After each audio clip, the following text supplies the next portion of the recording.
Hello again. 2 weeks ago I showed you this room and Alison Mary left a comment about this box and I promised her I would show her.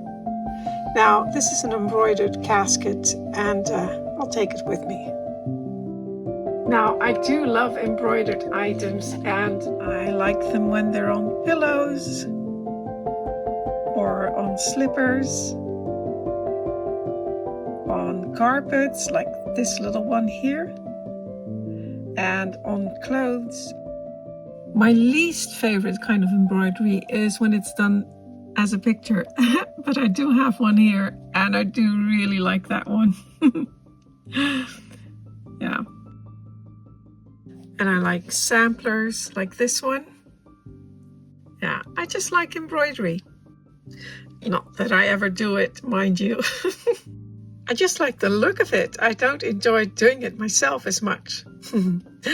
Having said that, I did actually embroider this sampler myself. I made a few mistakes, but that's okay. I quite enjoy that. And I rather like it. There we are. So this is an embroidered casket. And on the website of the Victoria and Albert Museum, there are a few caskets that are 17th century. And it says on their website, caskets were made and used by girls in the 17th century. The girls would decorate small panels with embroidery, which would then be sent to a cabinet maker to be made up into a casket. They were often fitted with compartments for sewing and writing, as well as a small mirror. Mine doesn't have a mirror. Many cabinets also had secret compartments used to store personal possessions such as jewelry or letters. The high cost of the material, as well as the skill needed to create these caskets, means they could only have been made in wealthy households. And it also says the panels were worked by young girls aged around 11 or 12 as part of their education. Well, just read I'll put a link in the description and you can read the whole, what it says on there and look at the pictures as well. But anyway, this is mine. And this was made by Ellie de Kraker. Now, Ellie was a friend of mine and unfortunately she passed away a few years ago. And she asked me to be curator for her miniatures collection, which I did. And I was allowed to pick out a few items from her collection. And I wanted at least one thing that she had made. I picked a few items that she made anyway, but this is one that she made. And I think she was moderator for the Petit Pointers group. And I believe they worked on it as a group, so they stitched the panels at the same time, but I'm not sure. And I do think that she had some personal designs on there, but I'm not sure. Now, years ago, in 2007, I was a scholarship student for the IGMA Guild School, and I was there with Hughes, who's another Dutch. She does a lot of embroidery and stitching and knitting. She's really good. But anyway, we were there. We were both at the Guild School that year. And during the auction, there was one casket there, and it was made by Annelle Ferguson, and I took some pictures. This is it. And I was just in love with it. It was so beautiful. And this one was stitched by Annelle, and I think the cabinetry was done by Bob Hurd, I'm not sure. And the little the case that goes around it was by Mark Murphy, I believe. But I loved it, and we both, Krista and I both really liked it. We wanted to bid for it, but I think it went for something back then for about $3,500. Well, I couldn't afford that, so I did not manage to get that. which was absolutely worth it more as well. And if I would have had the money, we both said that, Chris and I said if we had the money, we would definitely would have spent, oh, I don't know, 5,000 on it. But yeah, just one of those things. You can't get everything. But then, of course, Ellie was also a really good needlewoman. She did a lot of stitching, and she made this one. So when I saw this, I thought, well, she made this, so in memory of her, I will pick this one. Now, I also, before that, I had a friend from South Africa, Elga Koster. Elga, if you're watching this, she's making one for me. I ordered it from her many, many years ago. So if you're watching this, Elga, you know what you have to do. But anyway, I have this one and I really love it. So I'll show you in detail. I'm afraid to really close the doors because I don't want to damage it. I know one of the hinges is loose already. So it's a wooden casket and then there's embroidered panels on top. Then there are some drawers. Let me just open that up. I think the bows are really, because the bows are on there, you can't really see. So I would really like to have something else on there. But I don't want to change it because, oh, well, that came off. It's coming off. I'll have to glue it back on. So there's little drawers. Here's tiny drawers. There's two small ones. A bigger one. And then there's another bigger one.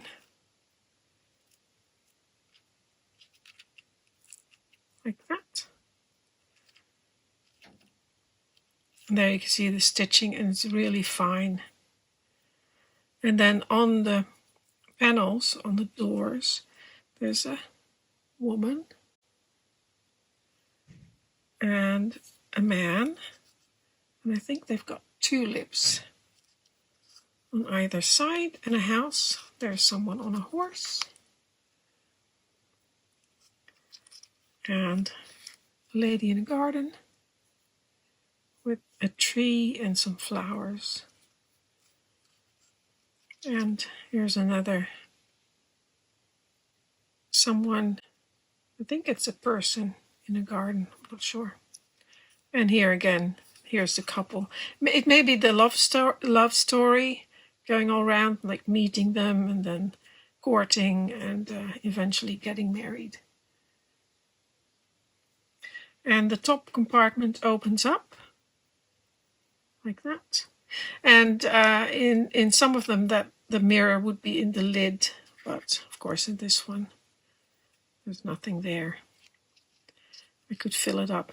And I think the stand is just, I think it's a kit. And then there's a little, tiny little wooden shoe in silver. Could do with some polishing with needles in there. So that's what it is. And yeah, I love it. It needs a little bit of restoration because some things are coming apart. But, so this is a memory of my friend Ellie. And I really, really like it.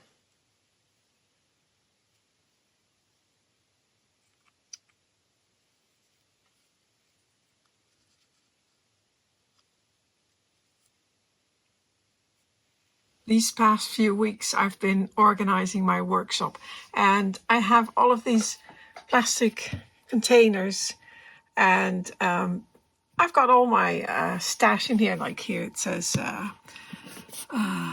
trim and stuff for making flowers, which I don't do a lot, but I do have things for that. And so I've got loads of them. Here's one that has a chandelier in there. but not all of them have labels. So there were a couple of boxes where I didn't know what was in there. And remember last week I said I knew I had more tools, but I didn't know where they were. Well, I couldn't find them at first.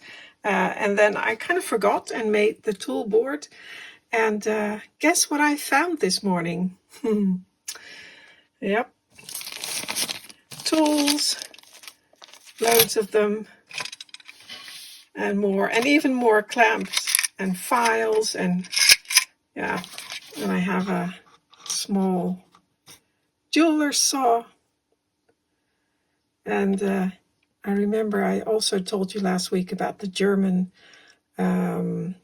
dealer who was at the Arnhem Fair for years and years and years. And I remember I bought that from them, which I really liked.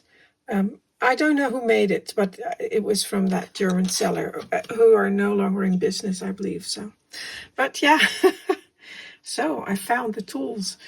Well, you know, I can still put them on the workbench and use them for projects. But oh goodness, there's a nice screwdriver. I do have one hole left, so I can put the screwdriver in there. Saws. What else is in there?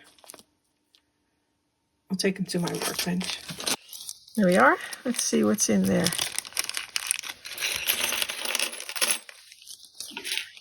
There's some metal saws.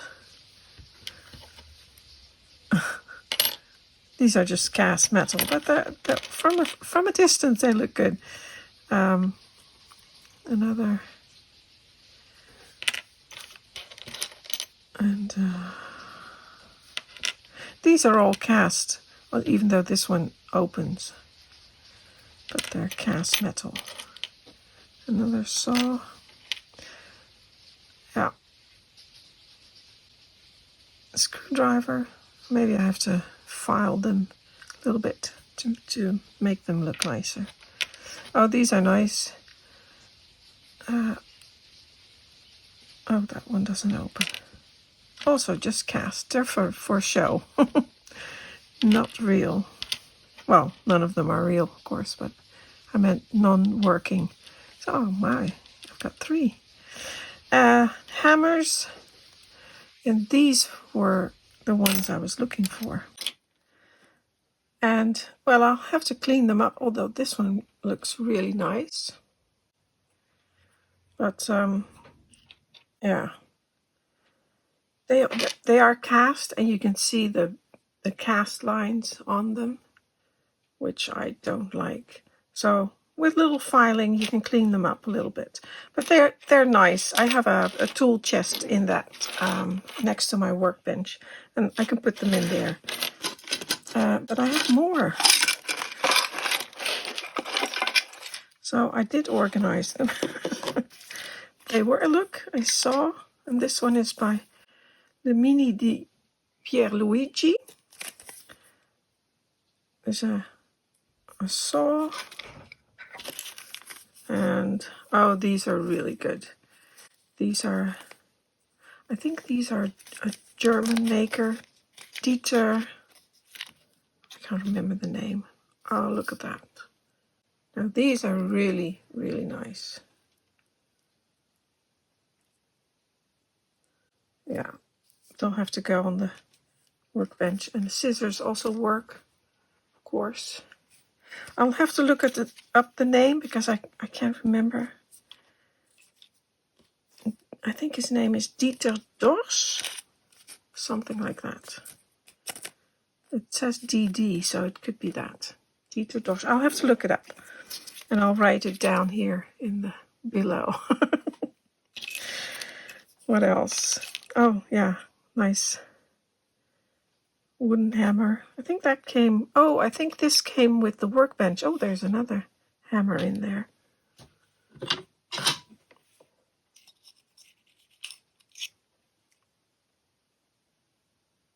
Very nice. So there's a few really nice tools. I don't know what that is. There's one of those, we call them carpenter's pencils. Really fun. And of course, WD-40.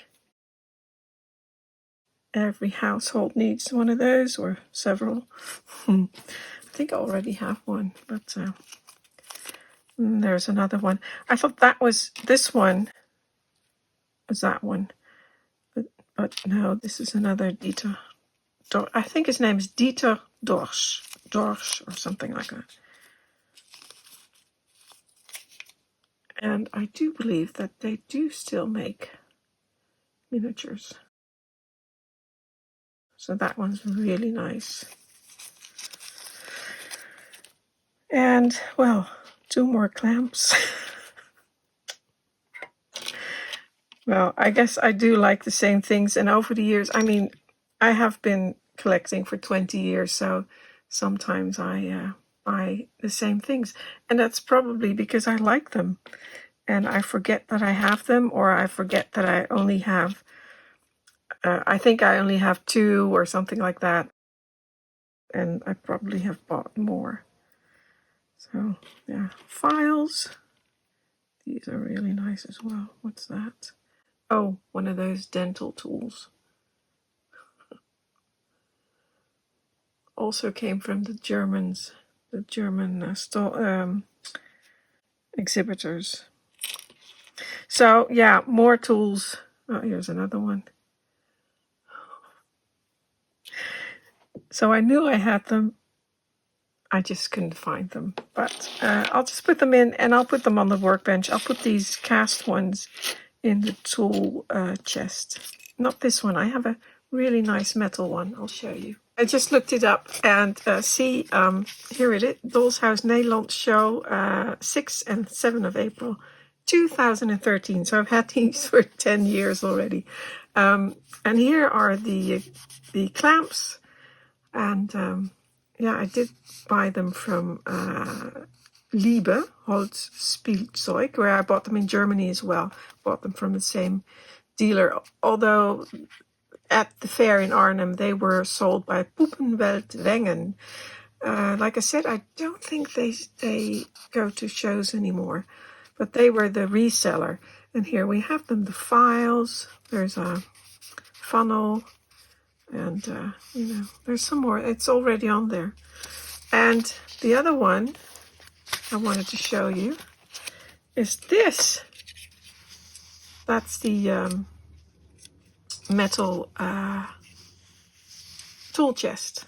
I'll show you. I'll open it in a minute. And that one was made by Edmund Drescher. And I don't know where I bought that. In Arnhem as well. Germany, 2012. Yeah, so Edmund Drescher. I'll show you. Get that away. I'll open it up. But it's, yeah, I really like this one. I remember buying this.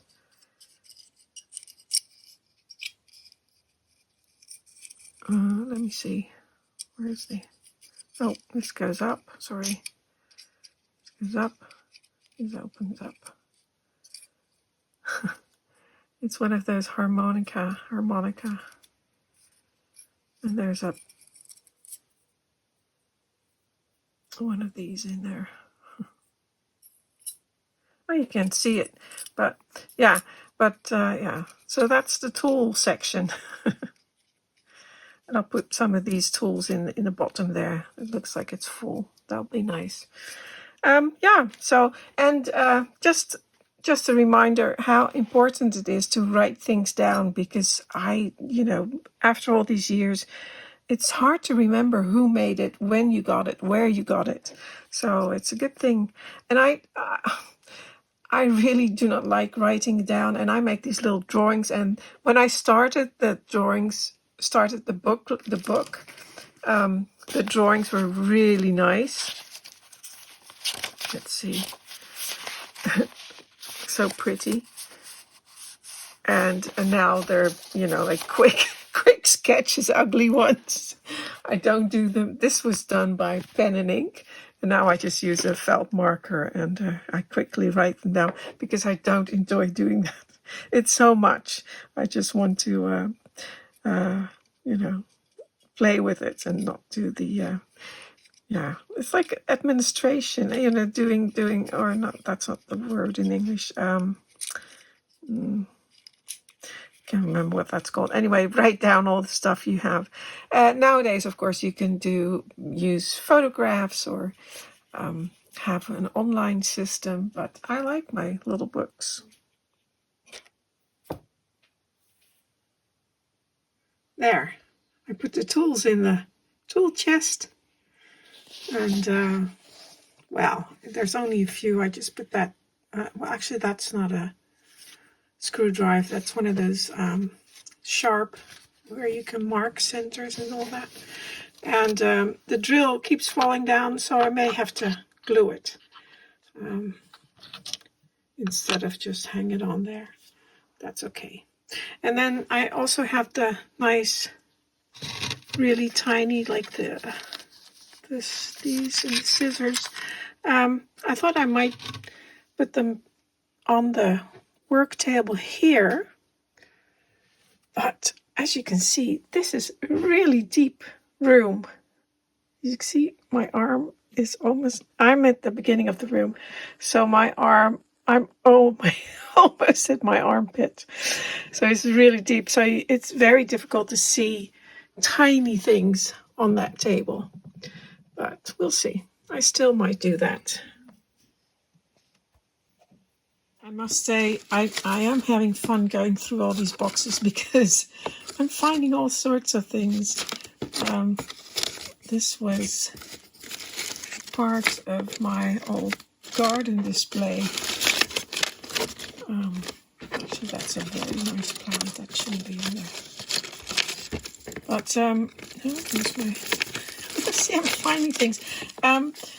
Probably I was doing some kind of project, and then when I'm finished, there's a little silver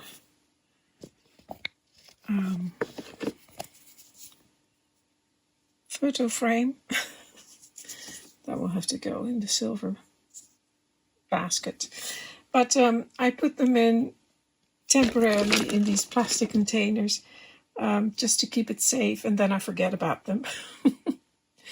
I don't know who that is. What does it say on the back?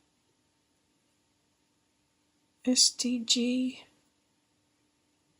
think it says 8 something. So probably second grade or something like that. Silver. Anyway, I'll put it in my silver container. Another one. Now, I didn't forget about this one, but because these were in the bedroom, and I'm working on that bedroom, and I just put them in here temporarily. They will go back eventually. Maybe not a leopard rug. Who knows? But these are just pieces that were in there, that were supposed to be in there. And they'll go back. And I was talking about this bedroom, you know, the one that I'm working on with the bed. I haven't done anything for a while, so because I was busy. But I did find, when I was clearing, I did find, and this is also a piece that will go into the bedroom, and I'll show it to you today because it's really nice. There. And this lovely box, when you open it up, it has a certificate in it. And it says, certificate of authenticity. Handmade in the county of Staffordshire in England. This is to certify this lady's English walnut, I can't read it, it's so tiny, burr and ivory vanity box. Has been constructed from 18th century walnut burr and recycled ivory piano keys. And here it is. There's some accessories to go with it. And here's a box. Now the hinges, something happened to the hinges. I don't know why, because it's just been out for a little bit because I'm still working on the bedroom. So, but anyway, so the hinge, I have to repair it, which is fine. I mean, I can do that. It's not a problem. But yeah, burr walnut and ivory piano keys. Then we open it up, and there's some compartments with little bottles. And I don't know if I put the stopper in there or maybe it was in there. And if it was in there, I probably still have it somewhere. What's in there? There's something in there. Oh, there's a comb in there. Now, Tony or Anthony, did I say who made it? Oh, let me show you. It was made, I don't know, can you read that?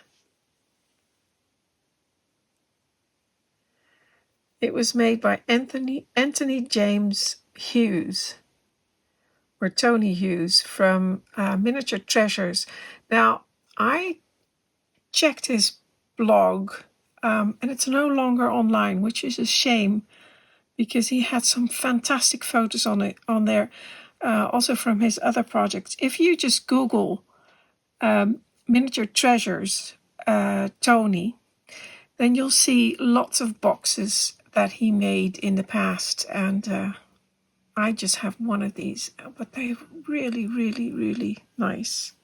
And he used recycled pieces, and he also used like findings, things that he found, like ancient coins, and he would put them in little boxes, and really, I really loved that. It was so much fun and beautifully made.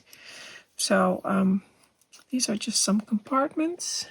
Oh, I'm out of the shot, sorry.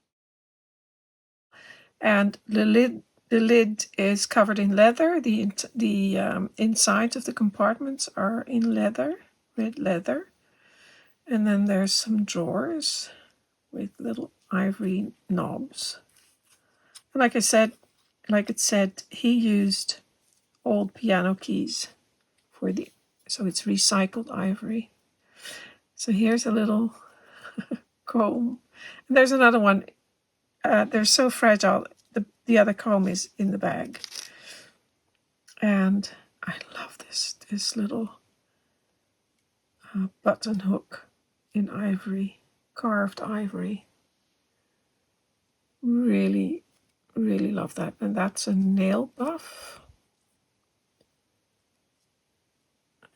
Can't even get it out. It comes out. And an ivory comb, beautifully made, beautiful comb.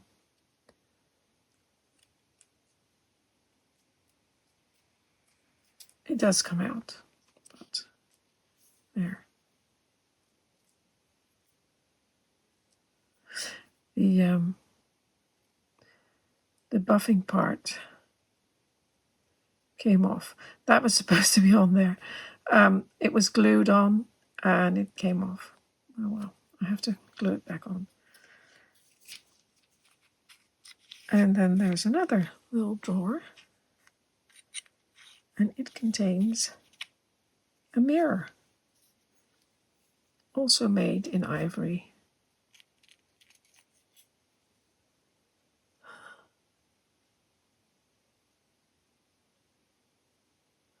Yeah.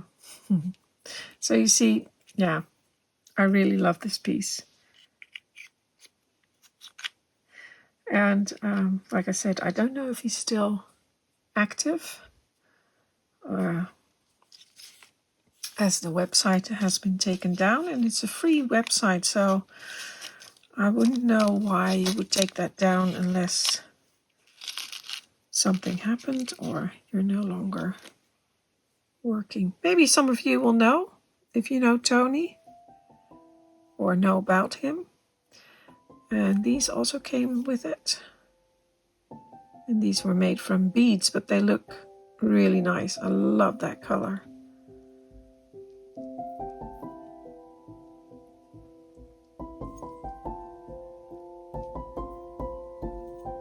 And then an little ivory picture frame with a 18th century or early 19th century gent in there. Yeah, Wonderful. So that's what I wanted to show you. Last thing today. Just some wonderful pieces. And these will go in the bedroom as well, along with those pieces I just showed you that were in the box. And I still, of course, have to finish the bedroom. It may take another couple of years. But eventually, I'll get there.